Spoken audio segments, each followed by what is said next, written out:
கண்களை மூடி ஜெபிப்போம். கர்த்தாவே மை ஸ்தோத்திரிக்கிறோம், மை துதிக்கிறோம். ஆண்டவரே மை ஸ்தோத்திரம்ப்பா. ஆண்டவரே மை ஸ்தோத்திரிக்கிறோம் அப்பா. பரிசுத்த ஆவியானவரே மை ஸ்தோத்திரிக்கிறோம்ப்பா. ஆவியானவரே எங்களோடு கூட பேசும்படியா நாங்கள் ஜெபிக்கிறோம். ஆண்டவரே கர்த்தாவே மை ஸ்தோத்திரிக்கிற இந்த வாய்ப்பு இருந்த அப்பா என்பதற்காக ஜெபிக்கிறோம். கர்த்தாவே மை ஸ்தோத்திரிக்கிறோம். ஆசீர்வதிங்கப்பா. இந்த குடும்பத்தை ஆசீர்வதியும். இந்த கரங்கள் அப்பா மை ஸ்தோத்திரிக்கிறோம்.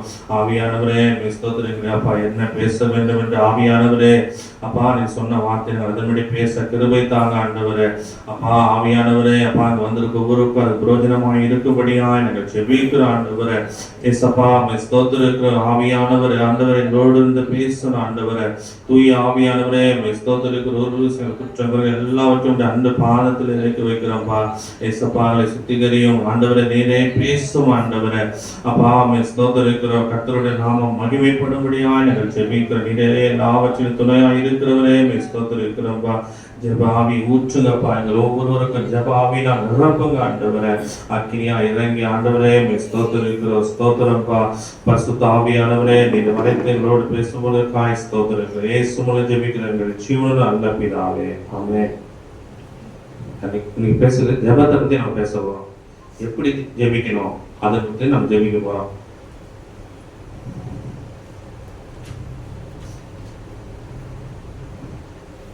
வேதாகமத்துல தானியேல் 6ஆம் அதிகாரத்துல 2வது இறைவார்த்தை படிப்போம். இத்தண்டல்காரரை கண்காணிப்பதற்கென்று 3 மேற்பார்வையாளரை ஏற்படுத்தினேன். அரசனுக்கு எவ்வித இழப்பும் நேரிடா வண்ணம் இம்மூவரிடமும் தண்டல்காரர்கள் கணக்கு கொடுக்க வேண்டும். இம்மூவருள் தானியேலும் ஒருவர். இவர் மற்ற மேற்பார்வையாளரையும் தண்டல்காரரை விட சிறந்து விளங்கினார். தானியேல் அரசத்தை வேலை செய்யறாரு. 3 பேர் வேலை செய்யறாங்க. ஆனா தானியேல் உண்மையுள்ளவரா இருக்காரு. எல்லாத்தையும் சிறந்து விளங்குறாரு. அந்த 3 பேர் வேலை செய்யும் பொழுது பார்த்தா அவர் எல்லாவற்றும் உண்மையா இருக்கிறத பார்த்து அந்த 2 பேருக்கு பிடிக்கல. ஏன்னா ஆண்டவர் தானியேல் ஆண்டவர் பார்வையில அவரு உண்மையா இருந்து ஆண்டவருக்கு பயந்து அப்படி இருந்துட்டு இருக்காரு. தொடர்ந்து அந்த அதிகாரத்தை பார்ப்போம். அவர் எப்படி இருந்தா வியத்தக ஆவி இருந்தது. ஆண்டோட அவரு கூட ஆவி கடவுள் இருந்தாங்க. பரிசுத்த ஆவியா வியத்தக ஆவி அவரோடு இருந்தது. அப்படி தொடர்ந்து படிக்கிறார். அரசு பாருங்க அவர் அந்த அரசு எல்லாவற்றையும் உண்மையா இருந்தனால தானியேலுக்கு அந்த முழு பொறுப்பையும் ஒப்பிக்கலாம்னு சொல்லிட்டு, ஏன்னா அவர் எல்லாவற்றிலும் உண்மையா இருந்தனால அந்த பொறுப்பெல்லாம் இவர் கொடுக்கலான்னு பாக்குறாங்க. ஆனா கூட இருந்தவங்களுக்கு அது பிடிக்கல. அதனால அவங்க பொறாமை அவங்களுக்கு வருது. இவனை எப்படியாவது தாவீதை எதனா ஒரு பள்ளியில சேர்த்து எப்படியாவது விழ வச்சிடணும். ஏன்னா அவனுக்கு மேல் பதவி போக போகுதுன்னு சொல்லிட்டு நீ உலகத்துல அப்படிதான் நடந்துகிட்டு இருக்குது. நம்ம பாக்குறோம் எவ்வளவு பிரச்சனை. எப்படியாவது உண்மையா இருந்தா கூட என்ன சொன்னாங்க, எப்படியாவது இவங்களை விழ வைக்கணும், இப்படி ஏமாத்தணும் அப்படின்னா. ஆனா கடவுளுக்கு உண்மையா இருந்தால தாவீது அவங்க விழாதபடி எப்படி ஆண்டவர் அவரை தப்பிக்க தொடர்ந்ததை பார்ப்போம். ஆனால் மற்ற மேற்பார்வையாளரும் தண்டல்காரரும் அரசை கண்காணிப்பதில் தானியேல் மீது குற்றம் சாட்ட வகை தேடினார்கள். அவரிடத்தில் குற்றம் சாட்டுவதற்குரிய எந்த தவறு அவனை எப்படியாவது குற்றம் சாட்டு சொல்லிட்டு ஏன்னா வகை தேடன்னு பாக்குறாங்க தானியேல்கிட்ட. ஆனா எந்த குற்றமும் கிடைக்கல. எப்படியாவது இவர் எப்படியாவது எல்லாவற்றையும் கரெக்டா இருக்காரு, எல்லாருமே சரியா இருக்கிறதுனால எப்படியாவது இவர் எப்படியாவது விழ வச்சிடணும் எப்படி அப்படின்னு சொல்லிட்டு அந்த சூழ்நிலையை தேடிட்டு இருக்காங்க. சந்தர்ப்பம் கிடைக்குமா, என்ன ஏதோ வாய்ப்பு கிடைக்குமா அப்படின்னு பாக்குறாங்க. அப்பொழுது அவர்கள் இந்த தானியேலுக்கு எதிராக அவருடைய கடவுளின் சட்டத்தை பின்பற்றுவதில் தவிர வேறு எதிலும் அவர் மீது குற்றம் காண முடியாது.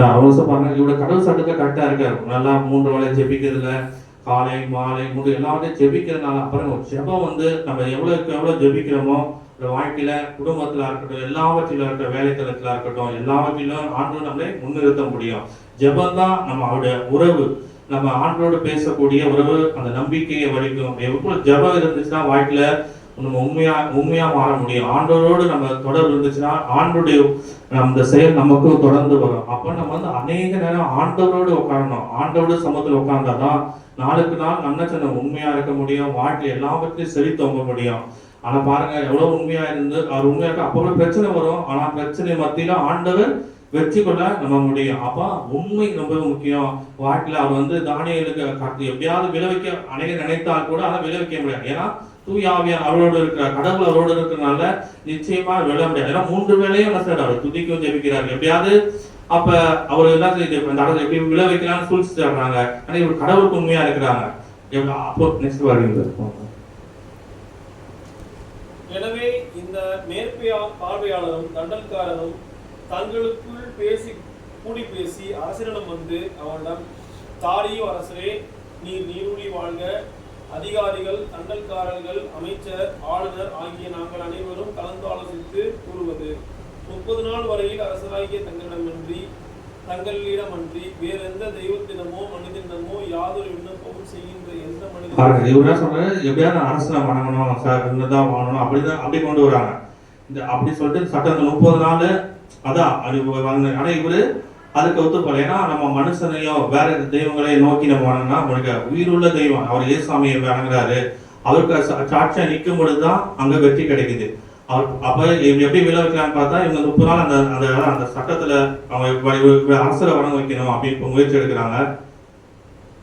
ஆனா அந்த என்ன பார்த்தா அந்த லாஸ்ட் தோணுது. ஆனா அவர் உண்மையா இருக்க கடவுளுக்கு உண்மையா இருந்ததுனால சிங்கப்பூவில தூக்கி போடுறாங்க.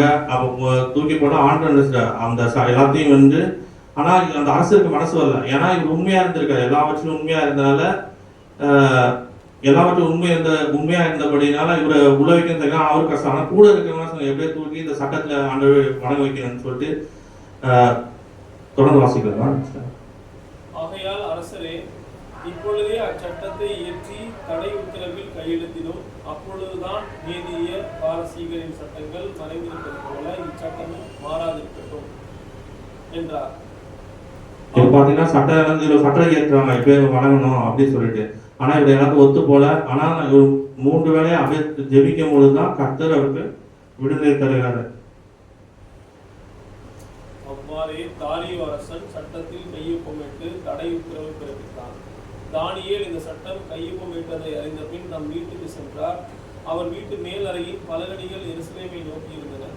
தமது வழக்கத்தின்படி நாள்தோறும் 3 வேளையும் தம் கடவுளுக்கு முன்பாக முழந்தாளிட்டு மன்றாடி அவருக்கு நன்றி செலுத்துவார். அவர் வந்து இந்த சட்டம்லாம் ஏற்றிட்டாங்க, இப்படிதான் செய்யணும், நீங்க இப்படி வணங்கணும் அப்படின்னா. ஆனா இவர் வந்து எப்பயும் வணக்கம் 3 வேளையும் காலை மாலை இரவு வணங்கணும்னு இவர் வணங்குவார். எப்பயும் அது வழக்கமா இருந்துச்சு. அப்போ வணங்கும் போதுதான் இவங்க வந்து என்ன செஞ்சுறாங்க, இவங்க இவரை சிங்கக்குளத்தை தூக்கி போடுறாங்க. அப்பயும் ஆண்டு அவரை தப்பிக்க வச்சிடாரு. அப்ப ஆண்டு அந்த 3 வேளை ஜெபிச்சதுனாலதான், அவரோட கூட அந்த 3 வேளை இடைவிடாமல் ஜெபிச்சதுனால கர்த்தர் அவர் எல்லாவற்றும் உண்மையா இருக்காரு. வாழ்க்கையில எவ்வளவு வெற்றி காண்றாரு. அதாவது ஜெபம் எவ்வளவு முக்கியன்றதை பார்க்கணும். அவன் ஒவ்வொரு நாளும் நம்ம ஜெபிக்குவது ஆண்டவரோடு நம்ம கிட்டி சேர்ப்போம். வாழ்க்கையில அது வெற்றியை கொண்டு வரும். வாழ்க்கை எந்த அளவுக்கு நமக்கு வெற்றி கொண்டு நமக்கு தெரியும். எவ்வளவு போராட்டம் எவ்வளவு பிரச்சனைகள் இருந்தால் கூட நம்ம வாழ்க்கையில ஜெபம் ரொம்ப அவசியம். எவ்வளவு நேரம் ஜெபிக்கிறோம் அது ரொம்ப முக்கியம். நம்ம வாழ்க்கையில ஒரு நாள் 24 மணி நேரத்துல ஆண்டவருக்காக எவ்வளவு நேரம் கொடுக்குறோம் நம்ம பார்த்தோம்னா அதன் மூலியமா தான் ஆண்டோட உறவு நமக்கு அதிகரிக்கும். ஏதோ ஒரு 10 நிமிஷம் அப்படி ஜெபிக்கிறதுனால நம்ம அதுக்கேற்ற பலன் தான் அடைவோம். ஒரு நாளைக்கு எவ்வளவு நேரம் ஆண்டு சமூகத்துல நம்ம ஜெபிக்கிறோம், அதை ஜெபிக்கும் பொழுது அநேக அற்புதங்கள் நடக்கும். நம்ம குடும்பத்துல அதிசயம் எல்லாவற்றிலும் சில அற்புதம் நடக்கும். வாழ்க்கையில உயர்வை தேவன் நிச்சயமாய் காட்டலாம். அதான் தானியேல் வாழ்க்கையில நடந்துச்சு. அவர் எல்லாவற்றும் உண்மையாக ஜெபிச்சதுனால எல்லாவற்றிலும் சிங்க புகையில போட்டு கூட அவர் ஒன்றும் செய்ய முடியல. ஆண்டவர் அவரை தப்பிக்க வைத்ததை பார்க்கிறோம். அந்த வேதத்தை தொடர்ந்து வாசித்தோம்னா தெரியும் ஆண்டவர் எப்படி தப்பி வைக்கிறான்றது பார்க்க முடியும். ஆண்டவர் அவரை வல்லமை உள்ளவர். எவ்வளவு பேருடைய பிரச்சனை வந்தாலும் ஆண்டவர் நம்மளே தப்பிக்க வல்லவராக இருக்கிறாரு. ஆண்டவர் அது ஜபத்துல நிறைய ஜபம் இருக்குது. தனிப்பட்ட ஜபம் இருக்கு, இருவர் ஒருமனப்பட்டு ஜபிக்கலாம், இடைவிடாமல் ஜபிக்கிறது. அதை பத்தி நம்ம ஒவ்வொன்றா பார்க்கலாம். ஆண்டவரே பாருங்க, தனிமையா ஜபிக்கணும். நம்ம வாழ்க்கையில எவ்வளவு ஜபம் இருக்குன்னு பார்க்கணும். தனிப்பட்ட ஜபம் ஆண்டவரே ஜபிக்கிறாரு. லூக்கா 5:16.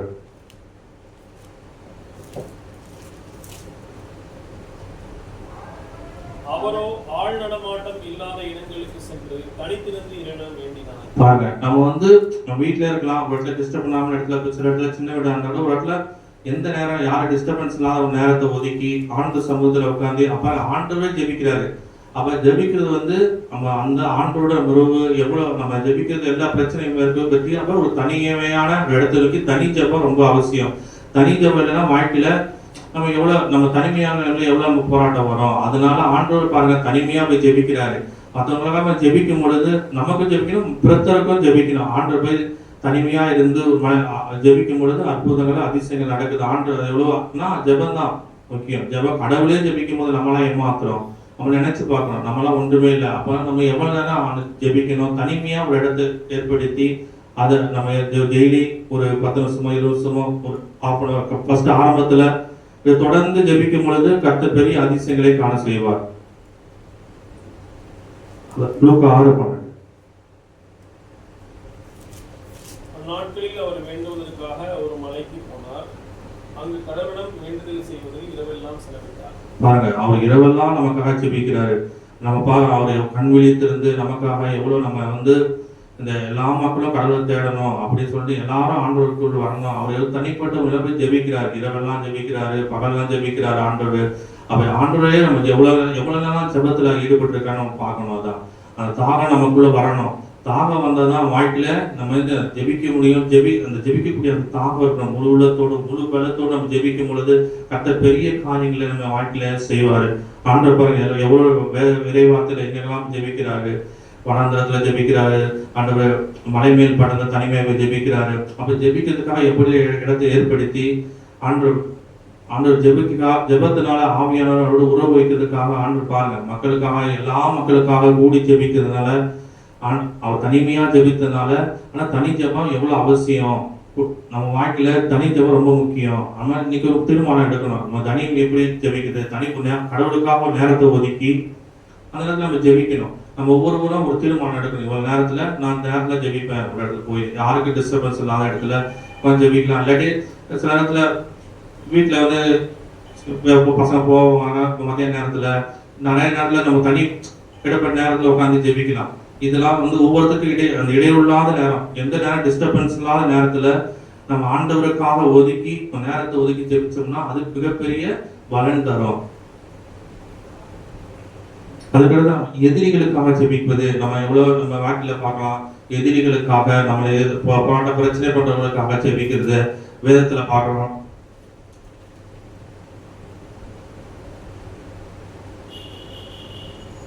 மத்தேயு 5:44.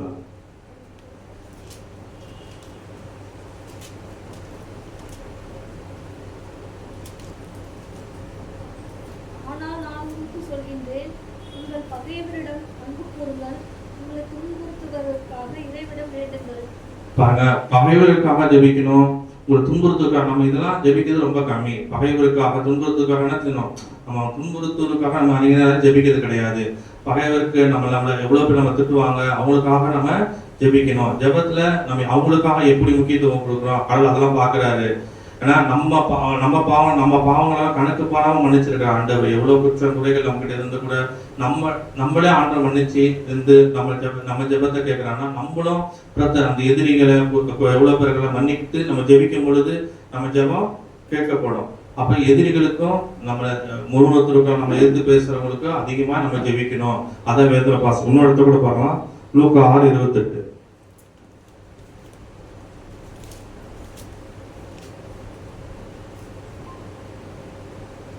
உங்களை சபிப்போருக்கு ஆசை கூறுங்கள், உங்களை இகழ்ந்து பேசுவோருக்காக இறைவனிடம் வேண்டுங்கள். அவங்க சபிக்கிறவர்களுக்காக நம்ம ஜெபிக்கணும். நம்ம இதெல்லாம் ஜெபிக்கிறது கிடையாது. சபிக்கிறவர்களுக்காக ஜெபிக்கணும், நம்ம ஆஸ்வதிக்கிறவங்க ஜெபிக்கணும். ஆண்டவர் இந்த மாதிரி ஜெபத்தை நம்ம ஜெபிக்கும் பொழுதுதான் ஆண்டவரோட நம்ம உறவு அதிகமாக்க முடியும். அப்பதான் நம்ம இந்த ஜெப வாழ்க்கை நம்ம அதிகரிக்கும். எப்படிலாம் இதெல்லாம் தொடர்ந்து ஒவ்வொரு ஜெபம் நம்ம ஜெபிக்கும் பொழுது ஜெப நேரம் நமக்கு அதிகரிச்சுட்டே போவோம். அப்போ வாழ்க்கையில கடவுள் நமக்கு வேண்டுவதற்கும் நினைப்பதற்கு மேலாக நமக்கு காரியங்களை செய்வார். இடைவிடாமல் ஜெபிக்கிறது எப்படின்னு பார்க்கலாம். 1 தெசலோனிக்கேயர் 5:17.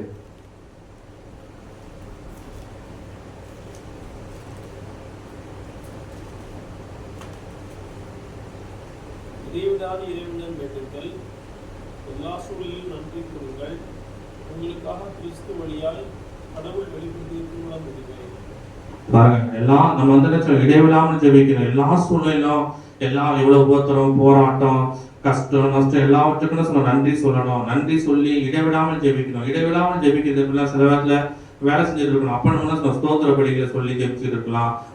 மனசுக்குள்ள எந்த இது செய்தாலும் ஆண்டவரை மனதில் வைத்து நீதிமொழி 3:6 சொல்றது போல நீ எதை நினைத்து ஆண்டவரை மனதில் வைத்து நம்ம துதித்துக் கொண்டே இருக்கும் பொழுது, துதிக்கும் பொழுது கோட்டைகள் தகரும், கொடுமைகள் தீரும். எவ்வளவு பிரச்சனை பாட்டெல்லாம் பாடுறோம். அப்ப நம்ம வாழ்க்கையில நம்ம இடைவிடாமல் ஜெபிக்கணும். இடைவிடாமல் மனசுக்குள்ளே ஜெபிக்கலாம். அப்ப நம்ம பாவம் நம்மளை அணுகாது. இடைவிடாமல் ஜெபிக்கும் போது நமக்கு பாவம் நம்மளை அணுகாம ஈஸியா நம்மளை வேண்டுதல் கேட்கப்படும். நம்ம அப்பதான் ஒரு நம்ம உள்ளத்துல வராதபடி நம்ம இருக்கணும்னா இடைவிடாமல் ஜெபிக்கணும். அப்ப மனசுல துதி எடுத்துட்டே இருந்தோம்னா நம்ம சாத்தான் நம்ம கிட்ட வர முடியாது. எந்த பிரச்சனையா இருந்தாலும் நம்ம துதி எடுத்துக்கிட்டா சாத்தான் நம்மளை விட்டு ஓடுவான். இடைவிடாமல் ஜெபிப்பது ரொம்ப அவசியம் வாழ்க்கையில. அப்ப இடைவிடாமல் எப்படி ஜெபிக்கணும்? நேரத்துல ஆண்டவர் பார்க்கலாம், கடவுளத்துல ஜெபிக்கிறாரு. கடலோரத்துல அவர் இவங்கெல்லாம் இருந்தாங்கன்னா அவர் கடவுள் ஜெபிச்சுக்கிட்டே இருக்கிறாரு. இடைவிடாமல் அவர் ஜெபிக்கிறாரு. அநேக இடத்துல ஜெபிக்கிறார். பாலைவனத்துல ஜெபிக்கிறாரு, தனிமையில ஜெபிக்கிறாரு. எல்லா சூழ்நிலையும் ஆண்டவரை நமக்காக எவ்வளவு வேண்டியது இப்படி நமக்காக ஜெபிக்கிறாருன்னு பார்க்கணும். நம்ம சோர்ந்து போகாமல் ஜெபிக்கணும். நம்ம வாழ்க்கையில அநேக சோர்வுகள், அநேக பலவீனங்கள் வருது. அப்ப நம்ம என்ன சொன்னோம்? விழித்திருந்து ஜெபிக்கணும். விழித்திருந்து ஜெபிக்கணும். வேதத்துல பார்க்கலாம், லூக்கா 18:1.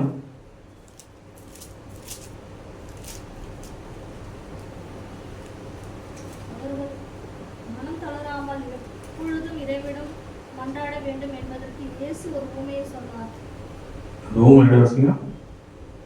ஒரு நகரில் நடுவர் ஒருவர் இருந்தார். அவர் கடவுளுக்கு அஞ்சி நடப்பதில்லை, மக்களையும் மதிப்பதில்லை.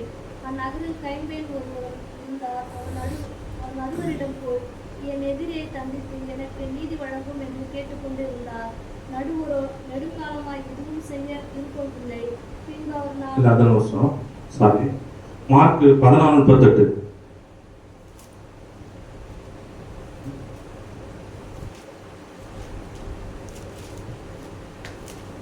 உங்கள் மனம் ஆர்வமுடையதுதான், ஆனால் உடல் வலுவற்றது.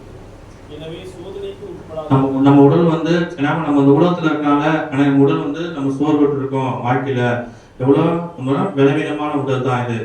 ஆனாலும் நம்ம விழித்திருந்து நம்ம சோதனைக்கு விடாம ஜெபிக்கும் பொழுது கர்த்தர் பெரிய காரியங்களை செய்வார். அப்ப நம்ம எப்படி ஜெபத்தை குறித்து பார்க்கலாம். வேதத்துல அநேக இடத்துல ஜெபத்தை குறித்து நம்ம பார்த்திருக்கோம். எவ்வளவு பாருங்க, சோதனைக்கு விடாம ஜெபிக்கிறது அப்படின்னு ஆண்டவர் கூட சொல்வாரு. பேதுருவை பார்த்து எனக்காக ஜெபிக்க கூடாதா, சிலுவையில மறிக்கும் போது விழித்திருந்து எனக்காக ஜெபிக்க கூடாதுன்னு கேட்பாரு. அப்ப விழித்திருந்து நம்ம ஜெபிக்கணும். சில நேரத்துல நமக்கு நிறைய பிரச்சனை வரக்கூடாதுன்னா நம்ம விழித்திருந்து அவர் சமூகத்துல உட்காரும் பொழுது நமக்கு அநேக சோதனைகள் தவிர்க்கப்படும். அப்ப நம்ம இரவு நேரம் ஜெபிக்கிறது, இரவு நேரத்துல நம்ம ஆபீஸ் லீவ் இருக்கலாம், லீவ்ல இருக்கலாம், நைட்டு பகல நம்ம வேலையில எவ்வளவு நைட்டு பகலும் வேலை செய்யறோம். அதே போல கர்த்தருக்கு அதை விட நம்ம விழித்திருந்து ஜெபிக்கிறது நமக்கு. ஆனா வேலையில இருக்க ஆர்வத்தை விட இப்ப நானும் வேலையில அநேக நைட்டு பகலாம் பண்ணிருக்கேன். ஆனா ஆண்டு சமூகத்துல உட்கார்ந்தது கம்மி. அப்ப ஆண்டு சமூகத்துல நம்ம சோதனைக்கு விழித்திருந்து உட்கார்ந்து ஜெபிக்கும் பொழுது அநேக கோட்டைகள் தகவல் பிரச்சனைகள் மாறும். அப்ப விழித்திருந்து ஜெபிக்கிறது ரொம்ப அவசியம்.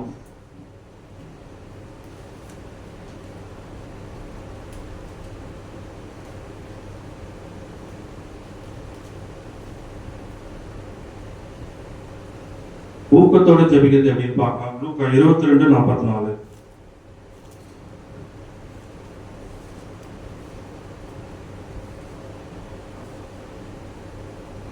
அவரும் மிகுந்த வேதனைக்குள்ளாகவோ ஊக்கமாய் இறைவிடம் வேண்டிக் கொண்டிருந்தார். அவரது வேர்வை பெரும் ரத்த துளியை போல தரையில் விழுந்தது. பாருங்க, ஆண்டவர் நமக்காக நம் பாவங்கள் எல்லாவற்றையும் சுமந்து ஆண்டவர் நமக்காக ஊக்கத்தோடு அந்த ரத்த வேர்வை நாளங்கள் வெளிவர வரைக்கும் அவர் ஜெபிக்கிறார். பாருங்க எவ்வளவு அன்பு நம்ம மேல, எவ்வளவு பாவங்கள் எல்லாவற்றையும் அவர் சுமந்து எடுத்து ஜெபிக்கிறாரு. அப்ப பாருங்க, ஊக்கத்தோடு ஆண்டோட நம்ம எந்த ஊக்கத்தோடு ஜெபிக்கணும். அப்ப நம்ம ஊக்கத்தோடு ஜெபிக்கும் பொழுது நமக்கு அந்த ஜபத்தடை அந்த இது வராது. ஆண்டவர் நமக்காக எவ்வளவு வேர்வை ரத்த விட்டே ஜெபிக்கும் பொழுது நம்ம வேர்வே வரதில்லை. நம்ம ஜெபிக்கிறது நம்ம எந்த அளவுக்கு ஜெபிக்கிறோம், ஆனா ரத்த வேர்வே வருது கடவுளுக்கு. அப்ப ஜெபம் எவ்வளவு முக்கியம் பாருங்க. ஆண்டவர் நம்ம மேல ஊக்கத்தோடு ஜெபிக்கிறாரு. இந்த உலக மக்களுக்காக நமக்காக ஆண்டு நம்ம பாவங்களுக்கு எல்லாத்துக்கும் ஜெபிச்சுட்டு போயிருக்காரு. ஆண்டது வந்து நம்ம ஜெபிச்சதான் நமக்கு சொல்லி காட்டிருக்காரு, இந்த இப்படிலாம் ஜெபிக்கணும் வாழ்க்கையில. நம்ம அப்படி ஜெபிக்கணுமா இல்லையா, நம்ம இன்னைக்கு நம்ம சோதித்து பார்க்கணும். நம்ம வாழ்க்கையில ஜெபிக்கிற நேரத்தை நமக்கு அதிகரிக்கும் பொழுது நம்ம அப்பொழுதுதான் வாழ்க்கையில நம்ம குடும்பத்துல எல்லாவற்றிலும் எல்லா சூழ்நிலையும் நம்ம ஆஸ்வதிக்கப்படுவோம் வாழ்க்கையில. அப்ப எப்படிலாம் ஜெபிக்கணும், தேசத்துக்காக ஜெபிக்கணும், தேசத்துக்காக நிலைமை ஜெபிக்கிறார், திறப்பின் வாசலில் நிற்கிறார் பார்க்கிறோம். ஆண்டவர் அப்ப தேசத்துக்காக நம்ம இந்திய தேசத்துல வாழ்ந்துருக்கு இவ்வளவு பேர் ரட்சிக்கப்படாம இருக்கிறாங்க. 143 கோடிக்கு மேல மக்களுக்கு இன்னும் அநேக கடவுளை ஏற்றுக்கொள்ளல. தேச தலைவர்களுக்காக ஜெபிக்கணும். இதெல்லாம் அநேக நம்ம ஊக்கத்தோடு ஜெபிச்சா எவ்வளவு பேர் மாறி இருப்பாங்க. அன்னைக்கு இருந்த புனிதர்கள்லாம் பார்க்கலாம், எவ்வளவு பேர் அந்தோனியாரு இவெல்லாம் எவ்வளவு பேர் அவங்கெல்லாம் எப்படி ஜெபிச்சதுனால தான் அநேக அற்புதங்கள் அதிசயங்கள் நடந்தது. ஸ்பெயின் தேசமே கிறிஸ்துவ தேசமாய் மாறி போச்சு. நம்ம இந்திய தேசம் இன்னும் நம்ம மாறவே இல்லை. அப்ப மாறணும்னா நம்ம ஆண்டவருக்காக ஊக்கத்தோடு நம்ம ஜெபிக்கணும். ஊக்கத்தோடு ஜெபிக்கும் பொழுதுதான் நம்ம தேசம், இந்திய தேசம் எல்லாம் கிறிஸ்துவ தேசமா இந்திய தேசம் ஒரு கிறிஸ்துவ தேசமா மாறணும்னா நம்ம எல்லாம் ஊக்கத்தோடு ஜெபிக்கணும். ஒவ்வொருக்கா நம்ம நாட்டின் ஆளுநர் ஒவ்வொரு மாநிலத்தில் இருக்க ஒவ்வொரு தலைவர்களுக்காக ஜெபிக்கணும். விஷயம் நம்ம தமிழ்நாட்டு ஆளுற தலைவர்கள் எல்லாவற்றையும் பாருங்க, இன்னும் கிறிஸ்துவர்கள் ஆளவே இல்லை. நம்ம எல்லாம் அவருடைய ஆளவோட அந்த நாட்கள் வரணும். அப்ப நம்ம ஊக்கத்தோடு ஜெபிக்கும் பொழுது தலைவர்கள் மாற்றப்படுவோம். ஆண்டவர் நினைச்சா எல்லாவற்றையும் மாற்ற முடியும். அப்ப நம்ம ஜெபிச்சோம்னா எல்லாவற்றையும் தலைகளாய் மாற்ற முடியும். அதுக்காக நம்ம ஒவ்வொரு நாள் ஜெபிக்கணும். நம்ம தலைவர்களுக்காக ஜெபிக்கணும். விஷயம் எல்லாம் ஜெபிச்சாதான் சீக்கிரத்துல நம்மளுடைய இந்திய தேசம் மாறும். அப்போ நிச்சயமா நம்ம தமிழ்நாடு மாறணும். அப்படி நம்ம அந்த வாரம் நமக்கு இருக்கணும். ஒரு வாரம் இருந்தா தான் மாற்றப்படும். நம்ம முழு உள்ளத்தோடு இந்த ஆண்டவரே இருக்கிற எவ்வளவு பேர் நம்ம பார்க்கிறோம். ஒரு நாளைக்கு கடவுளை ஏற்றி ஜெபிச்சா இவங்க ஜெபிக்கும் போது குடும்ப வாழ்க்கையில ஆசீர்வாதமா இருக்கும், நாட்டுல தலைவர்கள் ஆஸ்வதிப்பா, செழிப்பு காணப்படும் வாழ்க்கையில. அப்போ ஜெபம் ரொம்ப அவசியம் வாழ்க்கையில அப்படின்னு பார்க்கணும். நம்ம ஒவ்வொரு நாளும் ஜெபிச்சா எல்லா தலைகளையும் எல்லா பிரச்சனைகளையும் மாற்றப்படணும். அதுபோல விசேஷமா நம்ம குருக்களுக்காக ஜெபிக்கணும். குருக்கள், பங்கு தந்தைகளுக்கு, போப்பானவருக்கு இவங்கெல்லாம் ஜெபிச்சா இவங்கெல்லாம் மாற்றப்படுவாங்க. நல்லா இவங்கெல்லாம் ஊக்கத்தோடு ஜெபிக்கும் பொழுது நம்ம திருச்சபை மாற்றி நல்ல திருச்சபை நல்ல இறை வார்த்தை எல்லாம் போதித்து நம்ம தமிழ்நாட்டுல முழுவதும் அந்த பயம் இல்லாம எல்லா இடத்துல நற்செய்தி அறிவிக்க ஆண்டவர் வல்லமையா எடுத்து பயன்படுத்துவோம். நம்ம விசேஷமா எல்லாவற்றும் நம்ம பிரதருக்கெல்லாம் ஜெபிக்கணும். பிரதருக்காக நம்ம எத்தனை நேரம் ஜெபிக்கிறோம், அவருக்காக தனி ஜபத்துல எவ்வளவு ஜெபிக்கிறோம் அதெல்லாம் நினைச்சு பார்க்கணும். நம்ம ஜெபிக்கும் பொழுதுதான் அசைக்கப்படும், தேசத்தை அசைக்கப்படும், நம்ம இடம் அசைக்கப்படும். நம்ம ஆத்துமாக்கள் வரணும்னா நம்ம ஊக்கத்தோடு ஜெபிக்கணும். எவ்வளவு மக்களை நம்ம நாங்கெல்லாம் பார்த்தா இன்னும் அடையாள கொண்டு வரல. எங்கள் ஜெப குறைவுதான் இதுக்கு காரணம்.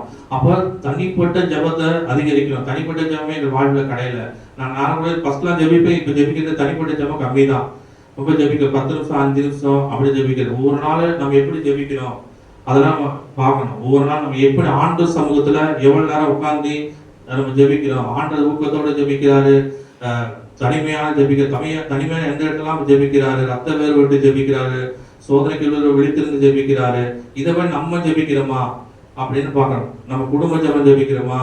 அது குடும்ப ஜெபம் ரொம்ப அவசியம். அப்ப குடும்ப ஜெபம் இல்லைன்னா இந்த குடும்பம் நம்ம சீர்கெட்டு போயிடும். அப்ப குடும்ப ஜெபம் தேவை. அப்ப பசங்களை கூட்டி உட்கார வச்சு ஜெபிக்கும் பொழுது அந்த பசங்கள் எல்லாம் கற்றுக்கொண்டு இறை வார்த்தை 2 வாரம் கேட்டா கூட அவங்க ஒரு நாள் கீழ்ப்படிவாங்க, இறை வார்த்தை விட்டு நடக்க முற்படுவாங்க. நம்ம இதெல்லாம் குடும்ப ஜெபத்தை ஜெபிக்க வைக்கணும். அநேக ஜெபங்கள் இருக்குது. எதிரிகளுக்கு ஜெபிக்கணும். பாருங்க எவ்வளவு நம்ம ஜெபம் இருந்தாதான் வாழ்க்கையில வெற்றி கொள்ள முடியும். ஜெபம் இருந்தாதான் வாழ்க்கையில நம்பிக்கை, விசுவாசம் அதிகரிக்கும். ஜெபம் தான் ஆண்டவரோட உறவு அதிகமா. ஆண்டவரோட உறவு இருந்தா இறைவார்த்தையை நல்ல நம்ம அதை கத்துக்க முடியும். ஆண்டவரோட உறவு அதிகரிக்க இறைவார்த்தையில வல்லமையா செயல்படுவோம். ஜெபம் அவசியம். ஜெபம் இல்லைன்னா வாழ்க்கையில ஒரு செத்த வாழ்க்கை தான் நம்ம வாழ்க்கை. இது ஒரு பிணமோலதான் வாழ்ந்துட்டு இருக்க முடியும். அநேகருக்கு நம்ம ஜெபிக்கணும். நம்மளோட ஜெபக்குறைவு தான் மிகப்பெரிய காரணம். தோல்விக்கு மிகப்பெரிய காரணம் ஜெபம் தான். நம்ம நல்ல இரவும் பகலும் ஜெபிக்கும் பொழுது அது வெற்றியாய் மாறும். ஆண்டோட சமூகத்துல உட்காரணும். இரவும் பகலும் ஆண்டோட சமூகத்துல உட்கார்ந்து ஜெபிக்கும் பொழுது கோட்டைகள் தகரும், கொடுமைகள் தீரும், எல்லா பிரச்சனைகளும் மாறி போகும். நம்ம ஒரு பாட்டு பாடலாம், 190 ஜெபத்தோட ஜெயங்கதுல.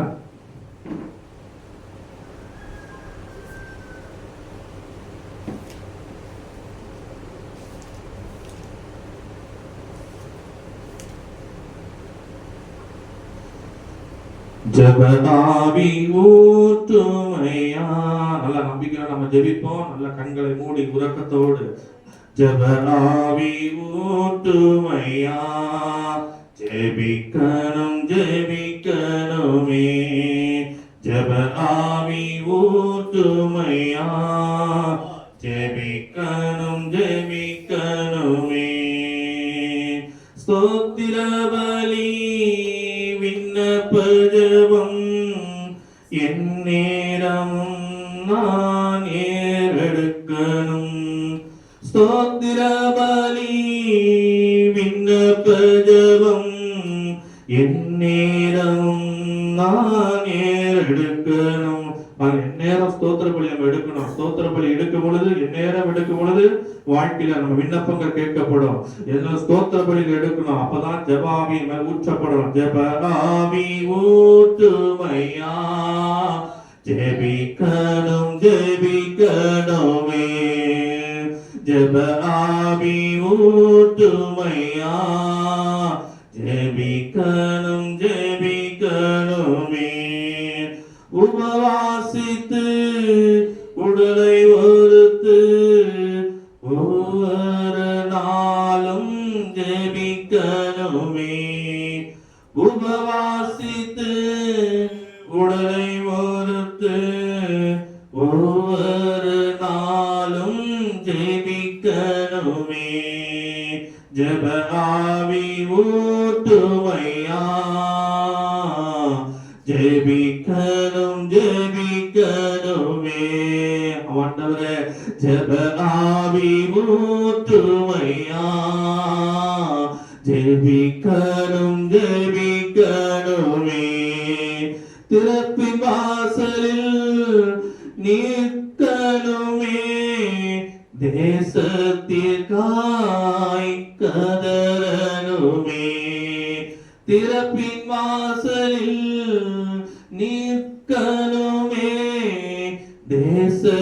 தேசத்திற்காய் கதறணுமே நம் தேசத்திற்காய் கதறணுமே ஜெப ஆவி ஊற்றுமையா ஜெபிக்கணும் ஜெபிக்கணுமே ஜெப ஆவி ஊற்றுமையா ஜெபிக்கணும் ஜெபிக்கணுமே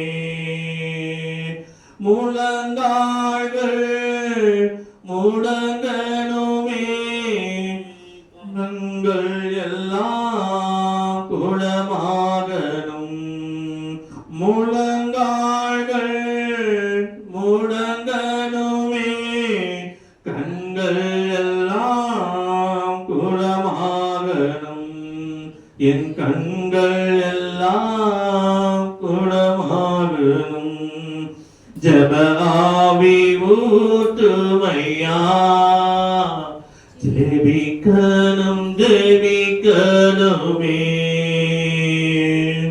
தானியேல் போல 3 வேளையும் தவறாமல் நான் ஜெபிக்கணுமே இன்று நம்ம ஒரு உறுதி எடுப்போம் நம்ம மனசுல தானியேலை போல ஆமென் ஸ்தோத்திரிக்கிறோம் ஹalleluya தானியேல் போல 3 வேளையும் தவறாமல் நான் ஜெபிக்கணுமே தவறாமல் நான் ஜெபிக்கணுமே ஜெப ஆவி ஊற்றுமையா ஜெபிக்கணும் ஜெபிக்கணுமே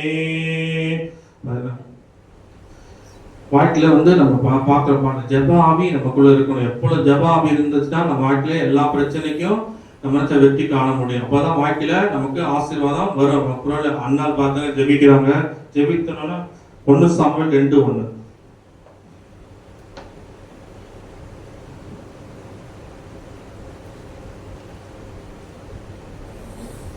அப்பொழுது அண்ணா மன்றாடி கூறியது, ஆண்டவரை முன்னிட்டு என் இதயம் மகிழ்கின்றது, ஆண்டவரில் என் ஆற்றல் உயர்கின்றது, என் வாய் என் எண்ணிகளை பழிக்கின்றது, ஏனெனில் நான் நீ அழிக்கும் மீட்பில் களிப்படுகிறேன். ஆண்டவர் அண்ணால் ஜெபிக்கும் பொழுது சாமுவேல் பெருக்காங்க. ஆனா அவங்க ஜெபம் கேட்கப்படுகிறது. அதனால தான் வாழ்க்கையில நம்ம எவ்வளவு ஜெபிச்சோம்னா ஆண்டவர் நிச்சயமா வாழ்க்கையில நம்ம எதிர்பார்க்கிற விஷயம் நிச்சயமா வாழ்க்கையில நடக்கும். நமக்கு ஜெபம் வந்து நமக்கு ரொம்ப முக்கியம் அவசியம். வாழ்க்கையில ஜெபம் தான் ரொம்ப முக்கியம். சில பிரச்சனைகள் வந்து நமக்கு தீர்ப்படாம இருக்கும். என்னடா பிரச்சனை நடக்கவே மாட்டேதுன்னு நம்ம நினைக்கிறோம் வாழ்க்கையில. அப்ப அந்த பிரச்சனை நம்ம எப்படி நினைக்கிறோம், உபவாசம் இருந்து நம்ம ஜெபிக்கணும். மத்தேயு 6:6 படிக்கும்.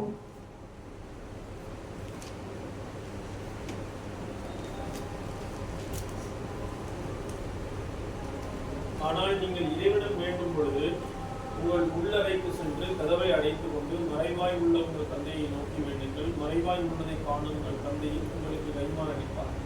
பாத்தீங்கன்னா நம்ம வந்து உபவாசம் என்ன பண்ணோம், நம்ம உபவாசம் சொல்லிட்டு சாப்பிட்டுட்டு வெளியே சுத்திக்கிட்டு இன்னைக்கு நிறைய பேர் என்ன செஞ்சாங்க,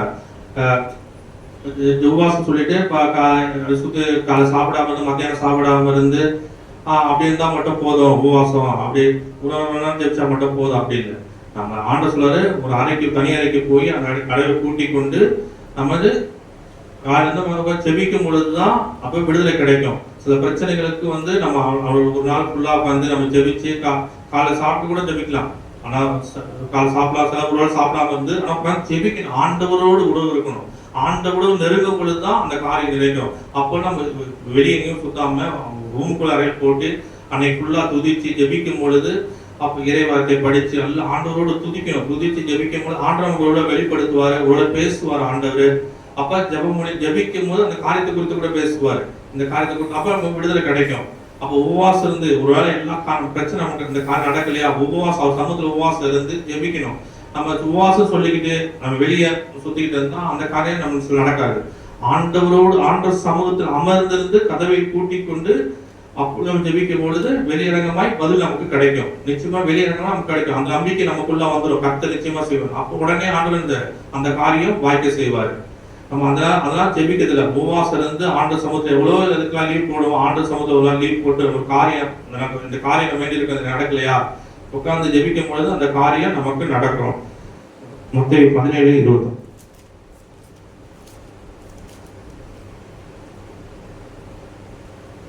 இயேசு அவர்களை பார்த்து, உங்கள் நம்பிக்கை குறைவுதான் காரணம். இவ்வகை பேய் இறை வேண்டுமென்றும் நோம்பினாலும் இன்றி வேறு எதாலும் வெளியேறாது. நோம்புல ஆண்டவர் சொல்றாரு, நோம்பு இருந்து இவங்க பிசாசு, சில பிசாசுலாம் வந்துன்னா இப்படிதான் இதே ஆண்டவர் சமூகத்துல உட்கார்ந்து நம்ம செவிக்கும் பொழுது பிசாசு நம்ம விட்டு அகன்று போகும். அதுக்குதான் வேற சொல்றது, ஆண்டவர் சமூகத்துல உட்கார்ந்தாதான் எல்லா பிரச்சனைக்கும் விடுதலை கிடைக்கும். அப்ப ஆண்டவர் சமூகத்துல உட்காருவது நமக்கு ரொம்ப முக்கியம். எரேமியா 33:3.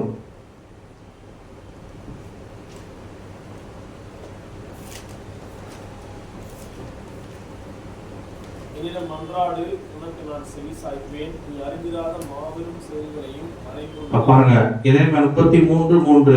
நம்ம ஆண்டவரத்துல நம்ம உட்கார்ந்து ஜெபிக்கும் பொழுது ஆண்டவர் நமக்கு காரியங்களை வாய்க்க செய்வார். அப்பொழுது ஆண்டவரோடு இருந்தவா நிச்சயமா எல்லா காரியங்களையும் கர்த்தர் நமக்கு வாய்க்க செய்வார். எல்லாவற்றிலும் ஆண்டவர் பாருங்க, ஆண்டவர் வார்த்தை உயிர் உள்ளது, அது ஆற்றல் வாய்ந்தது, அது என்னைக்கும் மாறாதது. அதான் ஆண்டவர் சொல்றாரு, எல்லாம் என்னிடம் அமர்ந்து ஜெபிக்கும் பொழுது நிச்சயமாய் பதில் கண்டிப்பா கிடைக்கும்.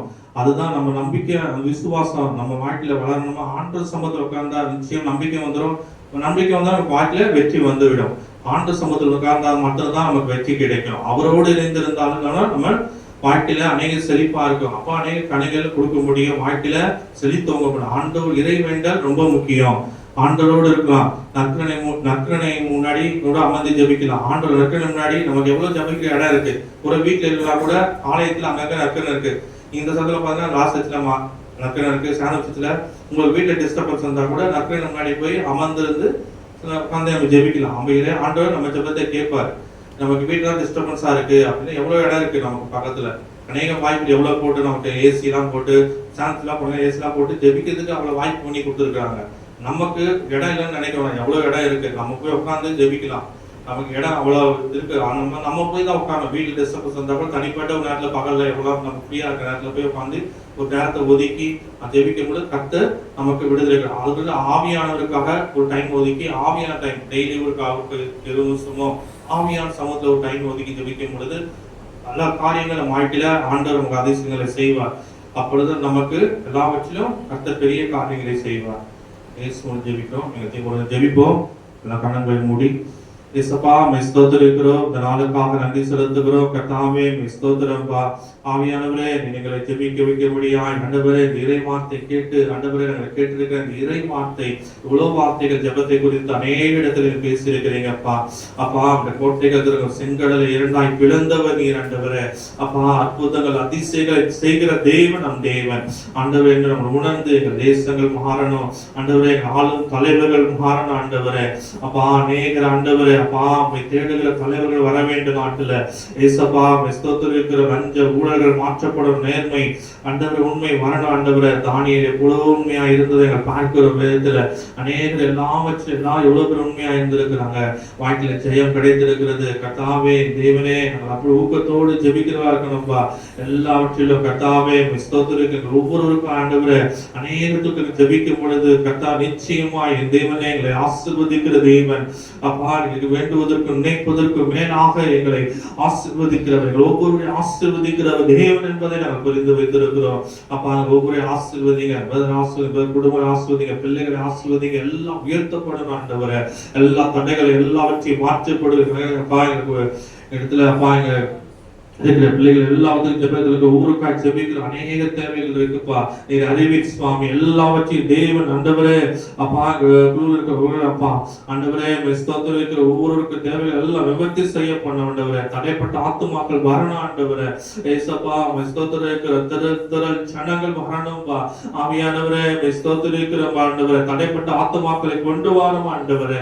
அப்பா ஜெப ஆவி ஊற்றுங்கப்பா. அநேகரை கொண்டு வர நீர் முடியும் அப்பா. அம்மாள் கூடாத காரியம் ஒன்றுமில்லை ஆண்டவரே. நாங்கள் ஜெபிக்கிற கர்த்தருடைய வல்லமை இயேசுவின் பெயரால் அநேகரை கொண்டு வர முடியும் ஆண்டவரே. வடக்கிலும் தெற்கிலும் கிழக்கிலும் இருந்து அநேகரை கொண்டு வரும் சுவாமி. அநேக அற்புதங்கள் நடக்கணும் ஆண்டவரே. அப்பா ஸ்தோத்திரிக்கிறோம். எங்கள் குழுவை எடுத்து பயன்படுத்துவீராக இந்த கரத்தில் கொடுக்கிறோம் ஆண்டவரே. எழுப்புத தேவனே அப்பா தேசத்துல உருவாக்கப்படணும் ஆண்டவரே. எழுப்புத தீ பற்றி எரியின ஆண்டவரே. அப்பா நீதான் ஆண்டவரே. எழுப்புத வரணும் ஆண்டவரே. அப்பா ஸ்தோத்திரிக்கிறோம். அற்புதங்களை செய்வீர் ஆண்டவரே. நாங்கள் காத்து நிற்கிறோம் ஆண்டவரே. இயேசு மூலம் ஜெபிக்கிறோம் ஜீவனில் நல்ல பிதாவே. ஆமென்.